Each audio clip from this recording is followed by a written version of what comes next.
नमस्कार साथियों, एक बार पुनः आप सभी लोगों का स्वागत है वेदशाला के ऑनलाइन प्लेटफॉर्म पर। दोस्तों, वैदिक सभ्यता से जो प्रश्न पूछे जाते हैं, पिछले विभिन्न एग्जामों में जो प्रश्न पूछे गए हैं, उन सभी प्रश्नों का जो है संग्रह यहाँ पर आपको देखने को मिलेगा। तो जो प्रश्न होते हैं, जैसे यूपी ट्रिपल एस सी जो एग्जाम कराता है, ठीक है, ये एक विभाग है यूपी ट्रिपल एस सी, जिससे लेखपाल के, गन्ना पर्यवेक्षक के, स्टेनोग्राफर के, ग्राम विकास अधिकारी के या पेट का exam UP triple S C के अंतर्गत ग्रुप सी की भर्तियां जो है कराई जाती हैं। दोस्तों, उसमें विभिन्न प्रकार के शब्द वैदिक सभ्यता से, सिंधु घाटी सभ्यता से, अन्य सब्जेक्ट से बनते हैं प्रश्न। तो आज हम आपके सामने वैदिक सभ्यता से जो विभिन्न प्रश्न पूछे गए थे, उसका संग्रह आपको दिखाने जा रहे हैं। देखिए दोस्तों, यह प्रश्न, पहला प्रश्न हमारे पास लगा हुआ है, गन्ना पर्यवेक्षक में आया हुआ था 2016 में। प्रश्न यह था कि उपनयन समारोह से क्या तात्पर्य है। तो बच्चे को एक औपचारिक नाम दिया जाता है, सूर्य और चंद्र के औपचारिक दर्शन कराए जाते हैं, पवित्र जनेऊ धारण करा जाता है या विवाह किया जाता है। तो इसका जो आंसर है दोस्तों, वह सी वाला आंसर सही है कि बच्चे को जो है पवित्र जनेऊ धारण करा जाता है। इसमें होता क्या है दोस्तों, इसमें 3 प्रकार के धागे होते हैं, ठीक है, जिनका तात्पर्य अलग अलग होता है। जैसे पहला सत हो गया, दूसरा तम हो गया और तीसरा रज हो गया। तो 3 प्रकार के धागों का प्रतीक है सत, तम और रज का जो है पवित्र, यह जो है प्रतीक है दोस्तों। तो शुद्धिकरण किया जाता था। इसके बाद बालक जो है वह शिक्षा के लिए आगे जाता था। तो जो पहला संस्कार माना जाता है वह यज्ञोपवीत संस्कार माना जाता है, जिसे उपनयन संस्कार के नाम से हम जानते हैं। देखिए, अगला क्वेश्चन है, सत्यमेव जयते महावाक्य कहाँ से लिया गया है, कहाँ से उद्धृत है। शतपथ ब्राह्मण, ईशोपनिषद, मुंडकोपनिषद या महाभारत से। यह भी प्रश्न गन्ना पर्यवेक्षक में पूछा गया था 2016 में, पेपर फर्स्ट में। तो हमारा जो उत्तर है दोस्तों, वह सी वाला ऑप्शन सही है, मुंडको उपनिषद से लिया गया है। अगर हम मुंडको उपनिषद की बात करें दोस्तों, तो इसी में यज्ञ की जो तुलना है वह टूटी नाव से की गई थी। यज्ञ की जो तुलना है वह टूटी हुई नाव से की गई थी। यह प्रश्न भी आपको देखने को अक्सर मिलता है। चलिए आगे देख लेते हैं, हमारा प्रश्न क्या है। यह कनिष्क सहायक यानी कि जूनियर असिस्टेंट में यह प्रश्न पूछा गया था दोस्तों। कनिष्क सहायक में जो आगामी एग्जाम होने वाला है जूनियर असिस्टेंट का, तो जो पिछले बार हुआ था 2015 में, उसमें यह पूछा गया था। देखिए, वेदों के गद्य प्रकरण को क्या कहते हैं। आपके सामने ऑप्शन है, ए संहिता, बी ब्राह्मण, आरण्यक या उपनिषद। तो इसका जो उत्तर हो जाएगा दोस्तों, इसका उत्तर हो जाएगा ब्राह्मण। ब्राह्मण इसका उत्तर हो जाएगा। वेदों के गद्य प्रकरण को ब्राह्मण कहा जाता है। वहीं आरण्यक उसे कहते हैं दोस्तों जो जंगल में लिखा गया हो, ठीक है, जो जंगल में लिखा जाता है उसे आरण्यक कहते हैं। उपनिषद का मतलब कि समीप बैठकर जो है, श्रद्धापूर्वक समीप बैठकर ज्ञान प्राप्त करना उपनिषद का अर्थ कहलाता है। तो चलिए आगे देख लेते हैं, हमारा अगला प्रश्न क्या है। देखिए, कौन सा ज्ञान के सिद्धांत पर बल देता है, योग, सांख्य दर्शन, वेदांत या उपनिषद। तो अभी हमने आपको बताया कि श्रद्धापूर्वक बैठकर ज्ञान प्राप्त करना उपनिषद कहलाता है। तो ज्ञान के सिद्धांत पर बल देता है दोस्तों, तो यहाँ पर जो है उपनिषद यही अपना सही उत्तर हो जाता है। यह स्टेनोग्राफर में पूछा गया प्रश्न है और 2015 में आया था। देखिए, ऋग्वेद में निम्नलिखित में से किस देवता को सर्वाधिक महत्ता दी गई है। ऋग्वेद में किस देवता को सर्वाधिक महत्ता दी गई है या सर्वाधिक उसका वर्णन किया गया दोस्तों। आपके सामने 4 ऑप्शन है, स्टेनोग्राफर 2015 का प्रश्न है। तो वरुण, अग्नि, शिव या इंद्र। तो देखिए, इसका जो सही उत्तर है दोस्तों वह इंद्र है, ठीक है। इंद्र देवता को जो है सर्वाधिक महत्ता दी गई है। और ऋग्वेद में, किसमें, ऋग्वेद में इंद्रदेव को जो है सर्वाधिक महत्ता दी गई है। अगर ऋग्वेद की बात करें दोस्तों, तो ऋग्वेद हमारा जो है सबसे प्राचीन वेद है, जिसमें 10 मंडल हैं, ठीक है, आप सभी जानते हैं 10 मंडल हैं और लगभग 1028 इसमें सूक्त हैं, ठीक है, 1028 इसमें सूक्त हैं। और ऋग्वेद के जो पठन पाठन करते हैं, जो पढ़ते हैं, उन ऋषियों को क्या कहते हैं, तो उन्हें हम होत्री कहते हैं, ठीक है। जो ऋग्वेद को पढ़ते हैं उन्हें हम होत्री कहते हैं। तो इस प्रकार जो सबसे अधिक वर्णन है वह इंद्रदेव का वर्णन दिया गया है। अगर अग्नि की बात करें दोस्तों, तो अग्नि के लिए देखिए 200 ऋचाओं का वर्णन है, ठीक है, और इंद्र के लिए 250 ऋचाओं का वर्णन यहाँ पर दिया गया है। देखिए, प्राचीनतम वेद कौन सा है, ऋग्वेद, यजुर्वेद, अथर्ववेद या सामवेद। तो अगर हम प्राचीनतम वेद की बात करें तो सबसे प्राचीन वेद ऋग्वेद है। कनिष्क सहायक 2015 में यह प्रश्न पूछा गया था, ठीक है। तो इसे भी आप ध्यान रखेंगे कि कनिष्क सहायक की जो एग्जाम होने वाले हैं आगामी, उसमें इस तरह से प्रश्न आपको देखने को मिल सकते हैं। लेकिन सिलेबस चूंकि चेंज हो चुका है कनिष्क सहायक का, तो आप देख लेंगे, ठीक है। अपराध और अपराधी का जिक्र आता है, भारतीय पुरातन ग्रंथ में अपराध और अपराधी का जिक्र आता है। पूछा गया है कि इसमें 4 प्रकार के ग्रंथ दिए गए हैं, इसमें से किस ग्रंथ में अपराध व अपराधी का जिक्र आता है। देखिए, अर्थशास्त्र, मनुस्मृति, न्याय मीमांसा या उपर्युक्त सभी। तो हम देखते हैं दोस्तों, जो हमारा अर्थशास्त्र है, न्याय मीमांसा है, मनुस्मृति है, इन सभी में जो है अपराध और अपराधी का जिक्र आता है। तो ये सभी हिंदू ग्रंथ हैं, ठीक है। तो हमारा डी वाला ऑप्शन सही हो जाएगा। स्टेनोग्राफर 2015 में पूछा गया प्रश्न यह है। अगला प्रश्न है, शतपथ ब्राह्मण और तैतरीय ब्राह्मण के ब्राह्मण मूल पाठ हैं। यानी यहाँ पर ब्लैंक दिया गया है, शतपथ ब्राह्मण और तैतरीय ब्राह्मण बीच में हमें भरना है कि मूल पाठ हैं। तो हमारा जो उत्तर हो जाएगा, देखिए ऑप्शन है सामवेद, अथर्ववेद, ऋग्वेद या यजुर्वेद। तो हमारा जो उत्तर है दोस्तों वो डी वाला उत्तर है, यजुर्वेद। कैसे, देखिए ऋग्वेद ऐतरेय ब्राह्मण और कौशिकी ब्राह्मण कहा जाता है। ऋग्वेद की बात करें तो ऋग्वेद जो है ऐतरेय ब्राह्मण और जो है कौशिकी ब्राह्मण के मूल पाठ हैं।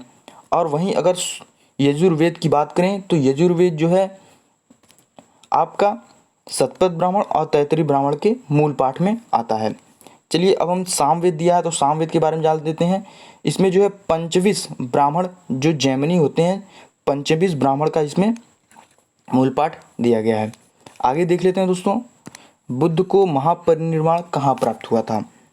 बोध गया में, राजगीर में, कुशीनगर में या वैशाली में। यह असिस्टेंट अकाउंटेंट 2015 में यह प्रश्न पूछा गया था।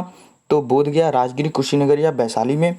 तो आपका जो महापरिनिर्वाण प्राप्त हुआ था वह कुशीनगर में प्राप्त हुआ था। अगर हम थोड़ा सा महात्मा बुद्ध के बारे में दोस्तों आपसे चर्चा करें कि अगर हम इनके जन्म के बारे में बात करें तो इनका जन्म 563 ईसा पूर्व हुआ था, ठीक है। कहाँ पर, लुम्बिनी में हुआ था। लुम्बिनी कहाँ पड़ता है, लुम्बिनी नेपाल में पड़ता है, ठीक है। और इन्होंने अपना गृह त्याग कब किया था, गृह त्याग कब किया था, 534 ईसा पूर्व में इन्होंने अपना गृह त्याग दिया था। ज्ञान की प्राप्ति कहाँ हुई, तो जो हम इन्हें ज्ञान मिला वह कहाँ पर मिला, तो इन्हें ज्ञान की प्राप्ति दोस्तों बोध गया में हुई। बोध गया में इन्हें ज्ञान की प्राप्ति हुई, ठीक है। और महापरिनिर्वाण इन्हें कुशीनगर में प्राप्त हुआ था और यह 483 ईसा पूर्व में प्राप्त हुआ था। चलिए अगला प्रश्न हमारा है, गौतम बुद्ध को ज्ञान किस नदी के किनारे प्राप्त हुआ था। गौतम बुद्ध को जो ज्ञान हुआ था वह किस नदी के किनारे प्राप्त हुआ था, किस नदी के तट पर प्राप्त हुआ था। तो आपके सामने ऑप्शन है गंगा, गंडक, पुनपुन या निरंजना नदी। तो जो देखिए यह यूपी SSS पेट में प्रश्न पूछा गया था, 2022 में ही पूछा गया था, शिफ्ट 1 में। तो गौतम बुद्ध को जो ज्ञान प्राप्त हुआ था दोस्तों वह निरंजना नदी के किनारे प्राप्त हुआ था। 29 वर्ष की अवस्था में इन्होंने अपना गृह त्याग दिया था, ठीक है। जो गृह त्याग की घटना को हम महाविनिष्क्रमण के नाम से जानते हैं, आप सभी जानते होंगे। उसके बाद ये निरंजना नदी के तट पर तपस्या किए, उसी के बाद इन्हें जो है ज्ञान की प्राप्ति हुई बोध गया में। जैन धर्म से प्रश्न पूछा गया है, जैन धर्म में 3 रत्न हैं जिसे त्रिरत्न कहे जाते हैं, उन्हें निर्वाण का मार्ग भी कहा जाता है, वे कौन कौन से हैं। जैन धर्म में 3 रत्न माने गए हैं, उन्हें जो कि निर्वाण का मार्ग भी कहा जाता है, वह कौन कौन से हैं यहाँ पर पूछा गया है। देखिए दोस्तों, सही भाषण, सही ज्ञान, सही आचरण, सही विश्वास, सही ज्ञान, सही व्यवहार, सही विश्वास, सही पद, सही आचरण, इसमें से कौन सा सही है, यह ग्राम विकास अधिकारी 2008 में पूछा गया प्रश्न है। तो इसका जो डी वाला ऑप्शन है वह सही है, सही विश्वास, सही ज्ञान और सही आचरण। विश्वास, ज्ञान और आचरण वह भी सब सही। अगर हम जैन धर्म की बात करें दोस्तों, तो जैन धर्म के संस्थापक व प्रथम तीर्थंकर की अगर हम बात करते हैं तो हम ऋषभ देव को मानते हैं, ठीक है। ऋषभ देव जो है हमारे प्रथम संस्थापक और जो है तीर्थंकर ऋषभ देव थे, ठीक है। वहीं अगर वास्तविक संस्थापक की बात करें तो हमारे 24वें तीर्थंकर थे महावीर स्वामी, उन्हीं को जो है हमें मानते हैं। महावीर स्वामी 24वें तीर्थंकर रहे, उन्हीं को हम जो है वास्तविक संस्थापक के रूप में मानते हैं जैन धर्म के। चलिए पहले जैन तीर्थंकर कौन है? महावीर, पारसनाथ, ऋषभदेव या पद्मनाभ। देखिए दोस्तों, अभी मैंने बताया ऋषभदेव जो है हमारे पहले तीर्थंकर माने जाते थे, तो यह वाला ऑप्शन बी वाला सही है। यह राजस्व निरीक्षक 2016 में प्रश्न पूछा गया है। बौद्धों के लिए उत्तर प्रदेश में स्थित सारनाथ क्यों प्रसिद्ध है या क्यों महत्वपूर्ण है? देखिए, यह प्रश्न 2018 में विज्ञान भवन रक्षक पूछा गया था। भगवान बुद्ध ने सारनाथ में ज्ञान प्राप्त किया। भगवान बुद्ध का जन्म सारनाथ में हुआ। भगवान बुद्ध का सारनाथ में महापरिनिर्वाण हुआ।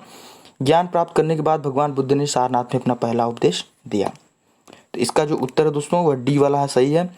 ज्ञान प्राप्त करने के बाद भगवान बुद्ध ने सारनाथ में अपना पहला उपदेश दिया था। चलिए आगे देख लेते हैं। यह प्रश्न 2018 में विधान भवन के शिक्षक में पूछा गया था। बुद्ध ने अपना पहला उपदेश कहाँ दिया था? तो आप सभी जानते हैं सारनाथ में दिया था पहला उपदेश। क्वेश्चन रिपीटेड है। देखिए, बोध गया एक महत्वपूर्ण बौद्ध तीर्थ केंद्र क्यों है? ग्राम विकास अधिकारी 2018 में पूछा गया प्रश्न है। बोध गया महत्वपूर्ण बौद्ध तीर्थ क्यों है? क्योंकि गौतम बुद्ध यहाँ पैदा हुए, क्योंकि गौतम बुद्ध ने यहाँ ज्ञान प्राप्त किया था, क्योंकि गौतम बुद्ध ने ज्ञान प्राप्त करने के बाद यहाँ अपना पहला उपदेश दिया था, गौतम बुद्ध को यहाँ निर्वाण प्राप्त हुआ था। तो आप सभी जानते हैं गौतम बुद्ध को बोध गया में जो है ज्ञान प्राप्त हुआ था। ठीक है, निरंजना नदी के किनारे ज्ञान प्राप्त हुआ था, इसलिए हमारा बी वाला ऑप्शन यहाँ पर बिल्कुल सही हो जाता है। चलिए आगे देख लेते हैं हमारा अगला प्रश्न क्या कह रहा है। यह ग्राम विकास अधिकारी 2018 में यह प्रश्न पूछा गया था। ठीक है, ज्ञान प्राप्त करने के बाद गौतम बुद्ध को किस नाम से जाना गया? जिन, ज्ञान या बोधि? तो आप सभी जानते हैं कि ज्ञान प्राप्त करने के बाद भगवान बुद्ध को जो है बुद्ध के नाम से जाना गया। अगला प्रश्न है, त्रिपिटक निम्नलिखित में से किससे संबंधित है? जैनियों से, सिखों से, बौद्धों से या हिंदुओं से? जूनियर इंजीनियर या जूनियर तकनीकी 2015 में यह प्रश्न पूछा गया है। त्रिपिटक निम्नलिखित में से किससे संबंधित है? ऑप्शन है जैनियों से, बौद्धों से, सिखों से या हिंदुओं से। तो इसका जो उत्तर है दोस्तों वह बी वाला सही है। त्रिपिटक जो है बौद्धों से संबंधित है। इसमें क्या है, 3 पिटारी हैं बौद्ध धर्म ग्रंथ के, उसी को हम त्रिपिटक के नाम से जानते हैं। पाली में बौद्ध ग्रंथों को आमतौर पर त्रिपिटक यानी 3-fold बास्केट कहा जाता है। इनमें से कौन सा त्रिपिटक में से नहीं है? 2018 में ग्राम विकास अधिकारी में यह प्रश्न पूछा गया था। देखिए, वह त्रिपिटक कौन कौन से हैं जिसे 3 पिटारी या 3-fold बास्केट के नाम से जानते हैं? तो अभिधम पिटक, सूत पिटक, विनय पिटक या उपासका पिटक। देखिए दोस्तों, उपासका पिटक जो है नहीं है। ठीक है, बाकी अभिधम पिटक, सूत पिटक और विनय पिटक, ये तीनों को ही 3-fold बास्केट या त्रिपिटक के नाम से जानते हैं या 3 पिटारी के नाम से जानते हैं। अगला प्रश्न हमारा देखिए यह दोस्तों, जो कि राज्य मंडी परिषद 2019 में पूछा गया है। उस स्थान का नाम बताएं जहां बौद्धों की मान्यता के अनुसार गौतम बुद्ध ने अपनी मृत्यु के बाद परिनिर्वाण प्राप्त किया। कौशाम्बी, बदायूं, कुशीनगर या चित्रकूट? तो इसका सही ऑप्शन है बी, कुशीनगर में प्राप्त हुआ था और राज्य मंडी परिषद 2019 में यह प्रश्न पूछा गया है। चलिए आगे देख लीजिए। गौतम बुद्ध ने गैप है में धम्म चक्र प्रवर्तन सूत्र यानी धर्म चक्र प्रवर्तन सूत्र का उपदेश दिया। यह जो लिखा गया दोस्तों यह पाली भाषा में लिखा गया है। ठीक है, यह पाली भाषा है। ठीक है, धर्म चक्र प्रवर्तन उपदेश दिया। ठीक है, तो कहाँ पर दिया? कपिलवस्तु, बोधगया, लुम्बिनी या सारनाथ में? तो जो इन्होंने धर्म चक्र प्रवर्तन सूत्र दिया वह सारनाथ में दिया। उन्होंने जो ज्ञान प्राप्त करने के बाद पहला उपदेश, ज्ञान प्राप्त करने के बाद जो पहला उपदेश दिया उसी को हम धर्म चक्र प्रवर्तन के नाम से जानते हैं। पहला उपदेश, ठीक, उसको हम किस नाम से जानते हैं? धर्म चक्र प्रवर्तन के नाम से जानते हैं। और वह कहाँ दिया था?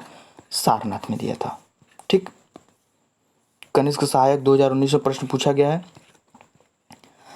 अगला प्रश्न है, किस स्मारक से गौतम बुद्ध ने दुनिया के लिए बौद्ध धर्म के अपने दिव्य ज्ञान का प्रचार किया था? किस स्मारक से गौतम बुद्ध ने दुनिया के लिए बौद्ध धर्म के अपने दिव्य ज्ञान का प्रचार किया? हुमायूं का मकबरा, कुतुब मीनार, महाबोधि मंदिर या लाल किला परिसर? तो कहाँ से किया था? चलिए, हुमायूं का मकबरा से नहीं किया था, कुतुब मीनार से भी नहीं किया था, लाल किला परिसर से भी नहीं किया था, वो उन्होंने किया था महाबोधि मंदिर समूह से। ठीक है, चलिए आगे देख लेते हैं। यह प्रश्न जो है असिस्टेंट अकाउंटेंट 2015 में पूछा गया है। बुद्ध को महापरिनिर्वाण कहाँ प्राप्त हुआ? कुशीनगर में प्राप्त हुआ। रिपीटेड क्वेश्चन है, 2015 में आया हुआ है। चलिए नेक्स्ट देखिए। भगवान बुद्ध की 200 फीट ऊंची कांच की प्रतिमा स्थापित करने का निर्णय लिया गया, कहाँ पर लिया गया? स्टेनोग्राफर 2015 में यह प्रश्न पूछा गया है। कुशीनगर में, श्रावस्ती में, सारनाथ में या बामियान में? तो इसका जो उत्तर है दोस्तों कुशीनगर है।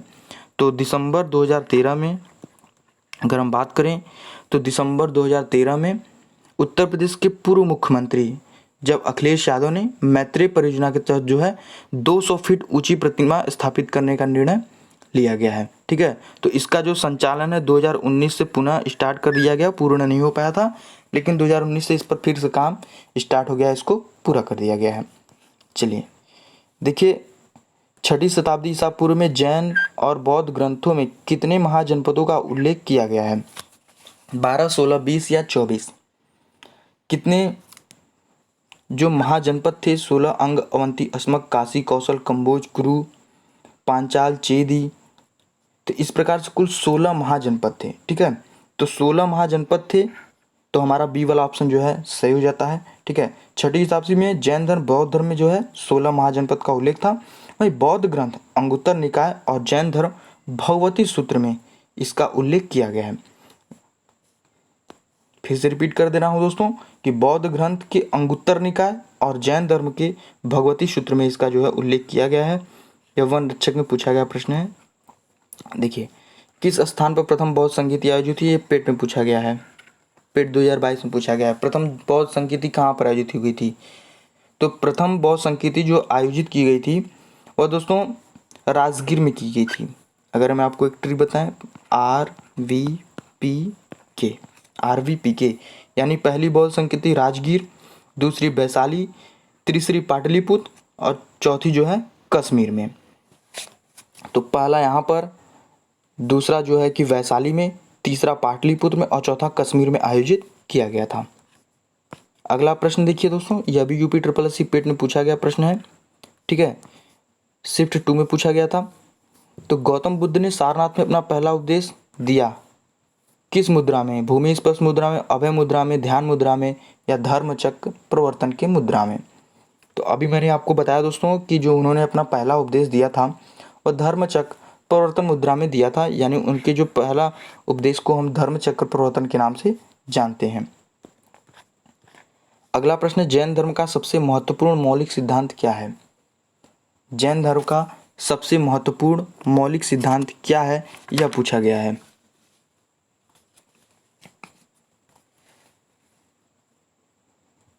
बताइए, कर्म, वैराग्य, अहिंसा या निष्ठा? यह प्रश्न यूपी SSSC पेट में पूछा गया है। तो अगर हम बात करें इनके मौलिक सिद्धांत की, जो अहिंसा जो है इनका सबसे महत्वपूर्ण मौलिक सिद्धांत है। राजा बिंबिसार के दरबार में उस प्रसिद्ध चिकित्सक का नाम क्या है जो भगवान बुद्ध के निजी चिकित्सक थे? लोअर एग्जाम में पूछा गया प्रश्न है। अजातशत्रु, सरिपुत्र, जीवक या राहुल? तो जो राजा बिंबिसार थे दोस्तों, उन्होंने भगवान बुद्ध के लिए एक निजी चिकित्सक भेजा, उसका नाम जीवक रहा। तो जीवक जो है भगवान बुद्ध के निजी चिकित्सक थे। हर्यक वंश के संस्थापक बिंबिसार को माना जाता है। ठीक है, उन्होंने भगवान बुद्ध के लिए जीवक को भेजा था, तो ये एक चिकित्सक थे। चलिए अगला प्रश्न है, वैदिक देवता इंद्र किसके देवता हैं? जो वैदिक देवता है इंद्र हैं वह किसके देवता हैं? हवा के, तूफान के, अग्नि के या वर्षा या चक्रवात के?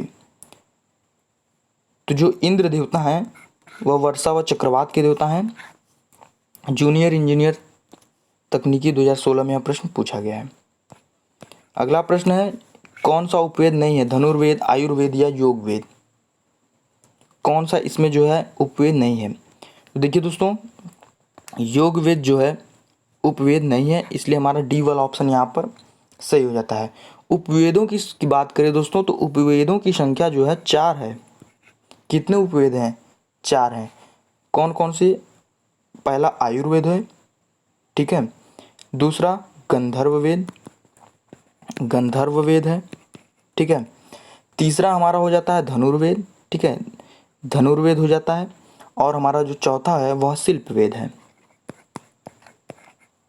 शिल्प वेद। धनुर्वेद, आयुर्वेद, गंधर्व वेद और शिल्प वेद, यह चारों जो है उपवेद माने जाते हैं, ठीक है।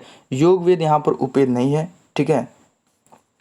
चलिए, शस्त्र शास्त्र भी हमारा उपवेद है, उसी के अंतर्गत आता है। देखिए, सर्वाधिक प्राचीन पुराण कौन सा है? तो आप सभी जानते हैं सर्वाधिक प्राचीन पुराण मत्स्य पुराण है। ये 2015 में प्रश्न पूछा गया है वन रक्षक में। अगला प्रश्न है, ऋग्वेद में निहित गायत्री मंत्र किस देवता को समर्पित है? अग्नि, इंद्र, मारुति या सावित्री? तो जो गायत्री मंत्र है दोस्तों वह किसे समर्पित है? तो हमारा जो गायत्री मंत्र है वह सावित्री देवता को समर्पित है। यह ऋग्वेद में ऐसा उल्लेख किया गया है। चलिए, ये हमारा लास्ट प्रश्न था। तो यूपी SSSC ने जितने भी पिछले 2015 से लेकर के प्रश्न पूछे थे और उसके बाद से सिलेबस चेंज हुए हैं, तो उन्हीं के अनुसार उस प्रश्नों का संग्रह वैदिक सभ्यता से, सिर्फ वैदिक सभ्यता के प्रश्नों का संग्रह दोस्तों आपको यहाँ मिला। आप इससे एक आइडिया लगा सकते हैं कि किस प्रकार के परीक्षा में किस तरह से प्रश्न पूछे जाते हैं। और कुछ प्रश्न देखिए दोस्तों रिपीटेड हैं। अगर आप यहाँ से पढ़ते हैं इसको अच्छी तरीके से, इसके बारे में डिटेल से जानकारी लेते हैं, तो आपको वहाँ पर एग्ज़ाम में लाभ मिलेगा, जूनियर असिस्टेंट के एग्ज़ाम में। और यूपी SSSC पेड भी इसी तरह से प्रश्न पूछता है। जैसे देखिए, यह प्रश्न यूपी SSSC पेड में पूछा गया था, ठीक है। तो वीडियो अगर पसंद आएगा तो ज़्यादा से ज़्यादा लोगों तक शेयर करके लाइक कर दीजिए। अगर नए हैं तो चैनल को सब्सक्राइब जरूर कर दीजिएगा। धन्यवाद।